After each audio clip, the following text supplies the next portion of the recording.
मित्रों, आज का एक अच्छा सा प्रासंगिक हमारी संस्कृति में दो महाकाव्य हैं, रामायण और महाभारत।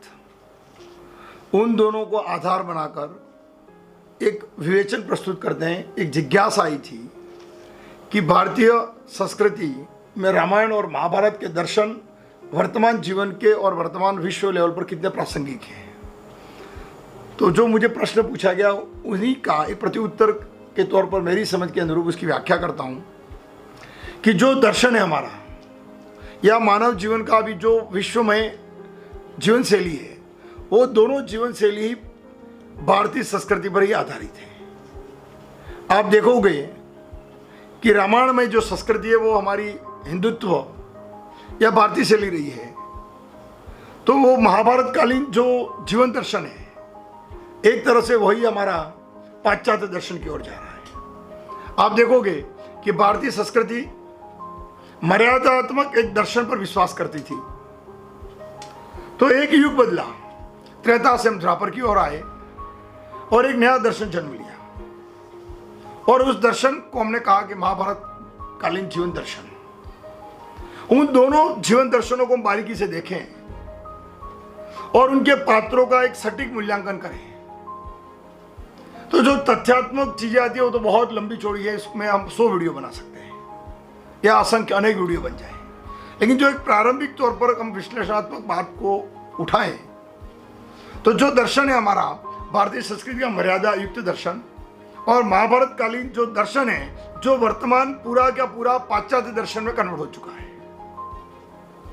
शक्ति, संपन्नता, वैभवता और अवसरवादिता, भारतीय संस्कृति के अंदर हमने जिस दर्शन के अंदर हमने कार्य किया है, तो हमने अपने दुश्मनों को भी एक बराबरी का दर्जा देकर उसको भी लड़ने का मौका देना हो, जीवन में त्याग करके मानव मूल्यों को अधिकतम प्रेरणा देनी हो आने वाली सभ्यताओं के लिए, तो त्यागमय संस्कृति हमें रामायण की ओर ले जाती है, जो भारतीय संस्कृति का मूल तत्व है सतयुग से लेकर त्रेता तक।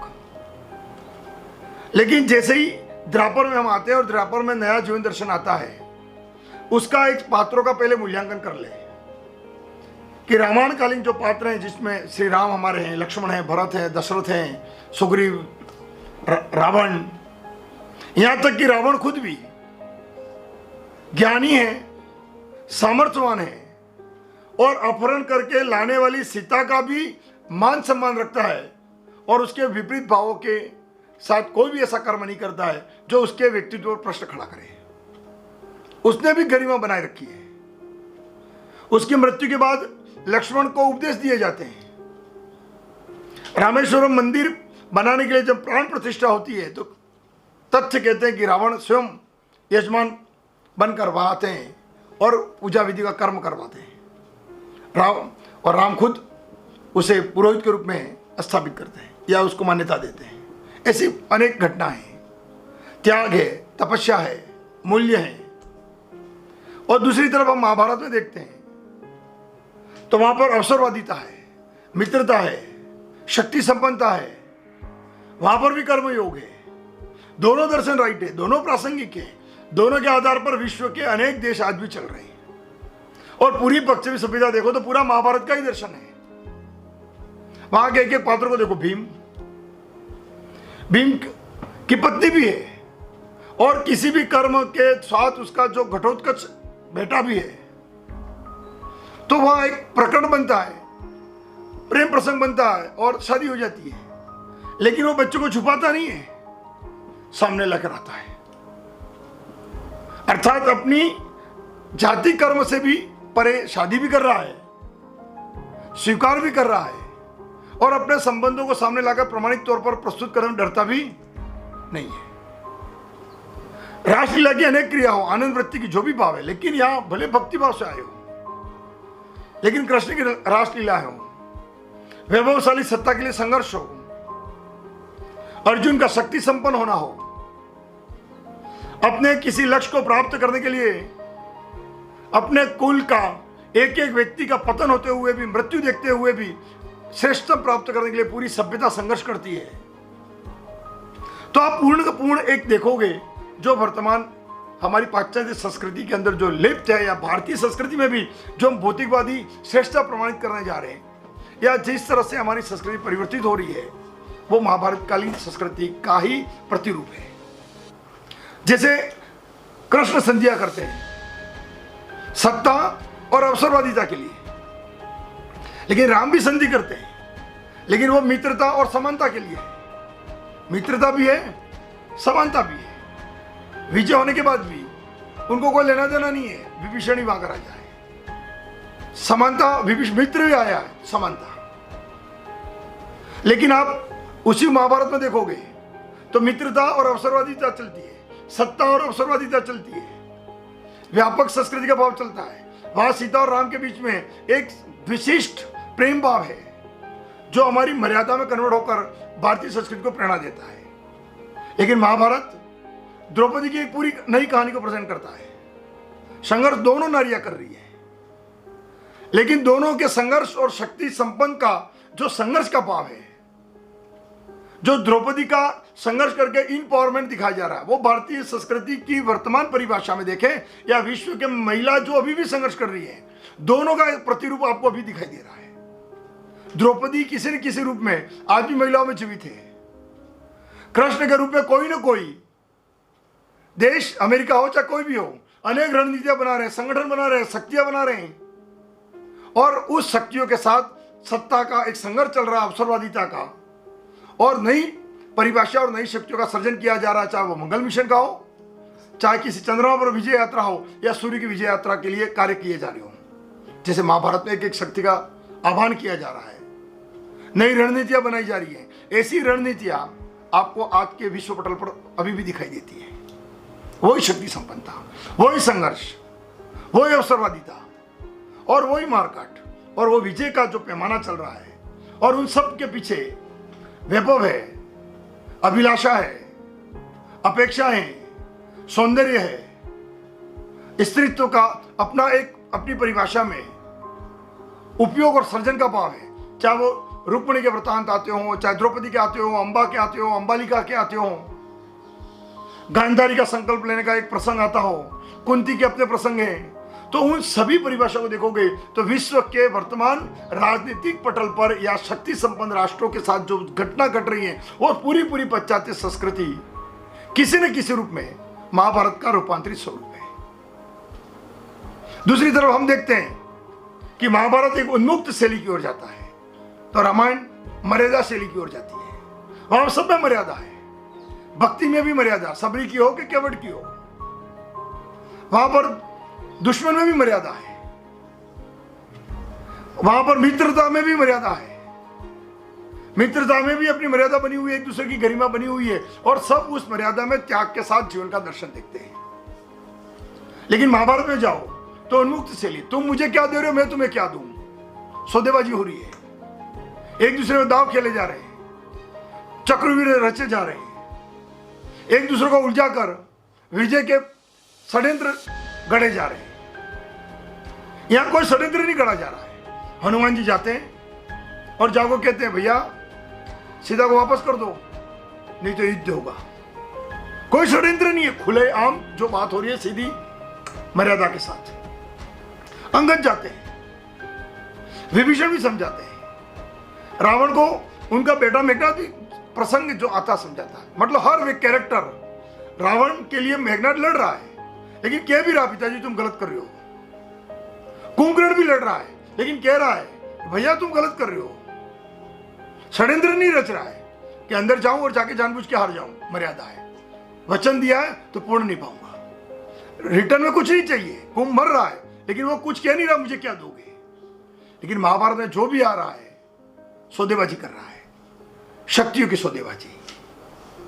तो भावों का जो रूपांतरण है वो उन्मुक्त और मर्यादा शैली का है, मित्रता और समानता का है, इधर मित्रता और अवसरवादिता का है। फिर देखोगे आप कि मर्यादा और शक्ति और मूल्यवादिता के बीच में अब हम क्या करें, हमारी जिंदगी क्या है, हम किस दिशा में जाने चाहिए।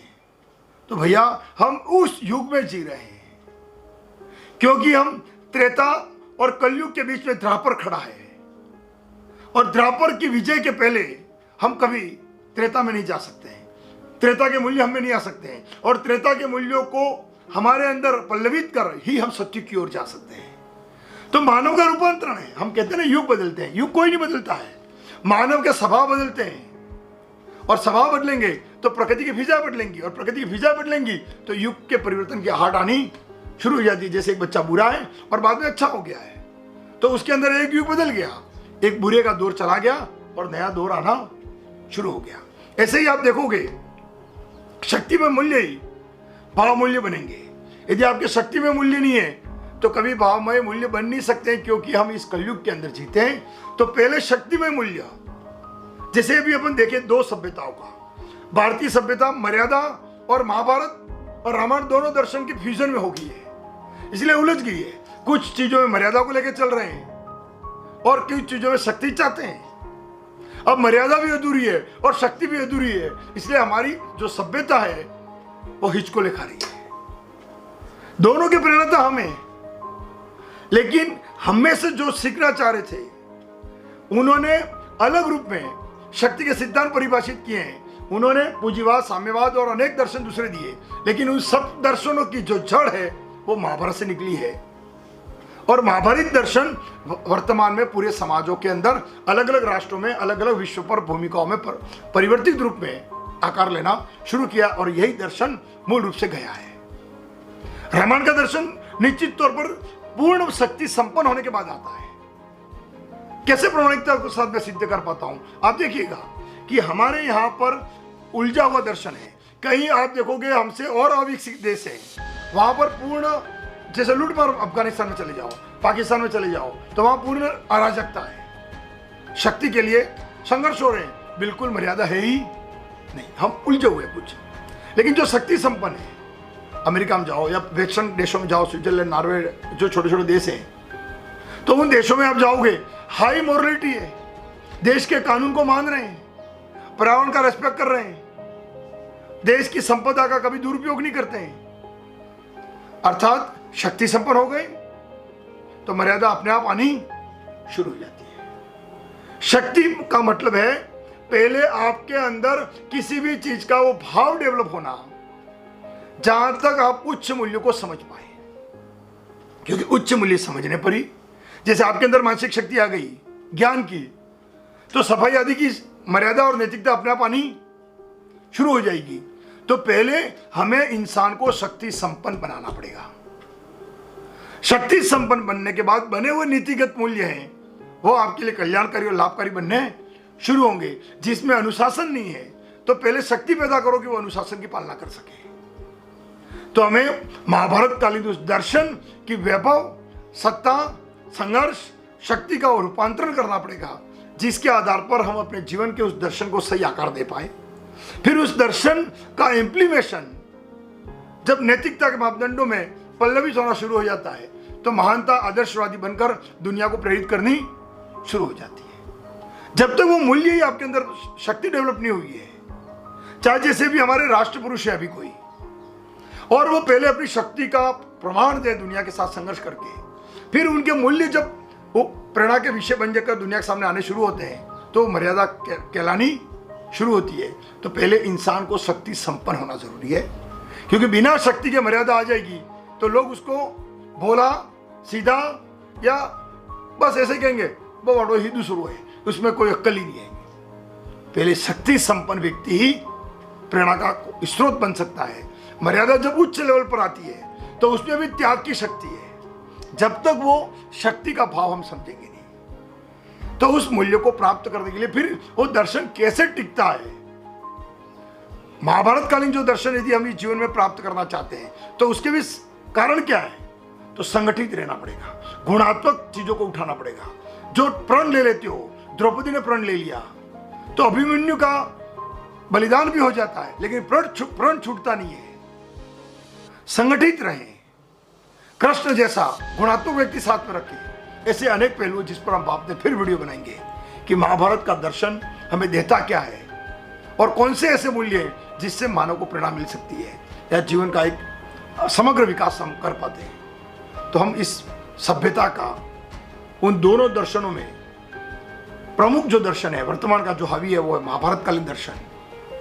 मर्यादामय दर्शन भूमिका बन गई है, मर्यादा ढोंग में आ गई है, सिर्फ दिखावे में आती है, क्रियात्मक कभी बची नहीं है। तो बस हम कर्म में भी पहले शक्ति संपन्न बने, फिर मूल्य बनाने शुरू करेंगे तो मर्यादा टिकेगी। मर्यादा का आडंबर बंद करें। इसे झूठे आडंबरों से ही हम न तो विकास कर पा रहे हैं और न ही हम समाज को सही दिशा दे पा रहे हैं। क्यों? क्योंकि मर्यादा का ढोंग हर कोई रचता है और नकली घी का दिया करेगा, भजन करके प्रसाद के लिए झगड़ेगा, उपदेश देगा, लेकिन वो खुद कभी करेगा नहीं। तो इस व्यवहारिक जीवन को बदलना है तो पहले हमारा चिंतन सही कर ले तो अपने आप बाकी चीजें सही होनी शुरू हो जाएगी। आज हम देखते हैं कि राजनीतिक परिदृश्य में जो सर्वश्रेष्ठ यदि मोदी जी अपना कुछ कर पा रहे हैं समाज के हित में भी, तो सिर्फ मर्यादा से नहीं बने हो। उन्होंने वही कृष्ण का शक्ति वाला सिद्धांत, अवसरवादिता का सिद्धांत, शक्ति के बल पर पॉलिटिक्स को नियंत्रित कर सत्ता के शिखर तक कैसे पहुंचना, वो उनके व्यक्तित्व में है। ये सब चीजें उनमें थी, लेकिन उन शक्तियों के साथ उन्होंने मर्यादा का पालन बनाए रखा। लेकिन मानसिक रूप से वो शक्ति संपन्न थे। वो इतने कोई आदर्शवादी या संत नहीं है कि लोगों ने उनको संत के कारण बैठा दिया। संत के कारण पॉलिटिक्स का पावर परिवर्तन करने के लिए महात्मा गांधी में भाव नहीं थे, तो लोगों ने महात्मा गांधी की उपाधि दे सकते हैं, कुर्सी नहीं देता कोई। कुर्सी चाहिए तो महाभारत कालीन दर्शन ही आपको कुर्सी दिला पाएगा।